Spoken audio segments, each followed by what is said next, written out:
My name's Justin Hall. I'm CEO of GameLayers. We are a small social game studio based in San Francisco. I'm here at the Game on Finance conference to give a talk about raising money for your small game studio. When I was in graduate school, I had this idea with my partner and my wife named Mercy, and Mercy and I were thinking, how could you play a game across the entire web? And we built some prototypes of that, and we got some initial seed funding from the BBC. And with this seed funding from the BBC, we worked with a British programmer, and the three of us built enough prototype that we were able to raise $500,000 from some wonderful early stage investors. And those early stage investors believed that we could build a game that took place across the entire web, and we got enough traction to go out and build a game and get a bunch of press and get some users, and we raised another $1.5 million. And this was in 2008, when people would give you money in order for you to get something big.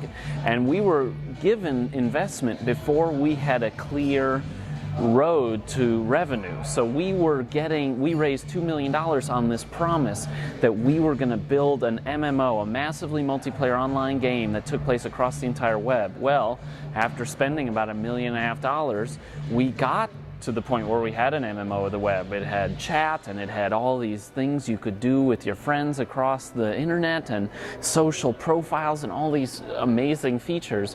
And we asked people to start paying, and they said, we're not going to pay for a game in a Firefox toolbar, and it's been free all this time. Why should we pay now?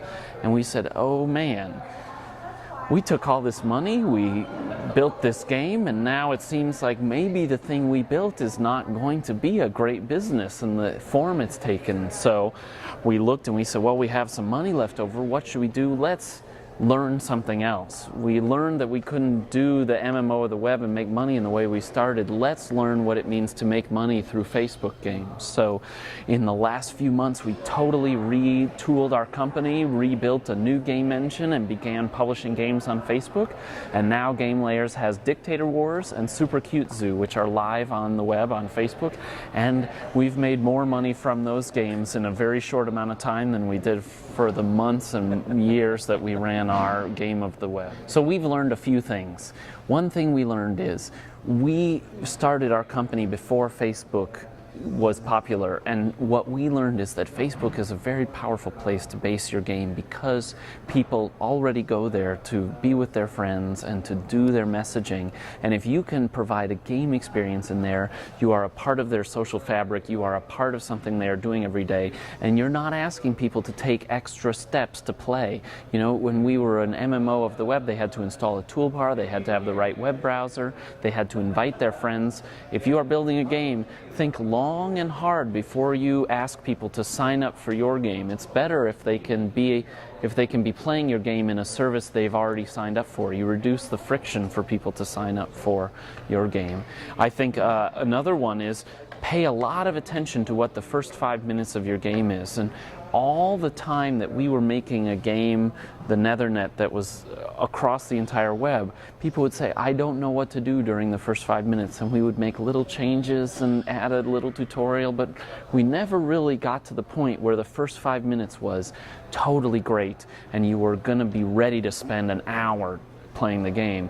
We never got that first 5 minutes exactly where it was causing growth and real engagement. And I think that looking back, if you have a product where people can't get it in the first 5 minutes, and if you're making a digital game, there is so much competition for people's attention that if you can't get people's attention in the first 5 minutes, you have a real problem. And that if your product is too complex and people can't get it in the first 5 minutes, maybe you need a simpler product. If your product is rich and you need a tutorial, maybe the tutorial needs to be better, or again, simplify. And I think that leads me to the last thing that I think a lot about is we innovated too much. We had an innovative theme. We had an innovative theme for our game PMOG, which was steampunk. We had an innovative platform. We were going to be the first big game on Firefox, and we had innovative gameplay because it was about players creating events for other players.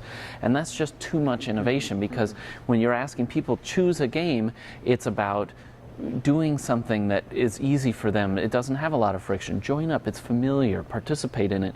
Whereas if there's so much innovation confronting people, they're just going to be bewildered and not really engaged. So we have 4 people, and we've been approached for acquisition. People said, you guys are smart, you've done these different games, maybe you could be a part of our game studio. And it's been fascinating because now, because of the acquisition process where bigger studios are talking to us, we get to see how other studios make games. And what we've learned is they use PHP, and they use Flash, and Flash is the sort of technology on the rise, and our studio is based in Ruby on Rails, which not many other companies use, and we don't have Flash expertise, so as an acquisition target, that's been tough because we don't have technologies that other companies use.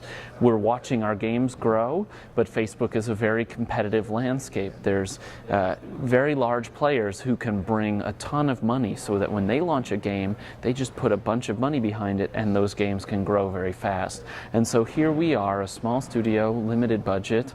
We're trying to compete in this big landscape. We're learning a lot and adjusting our games as we learn. The exciting thing will be to see in a few months, will we have learned enough to survive? All right.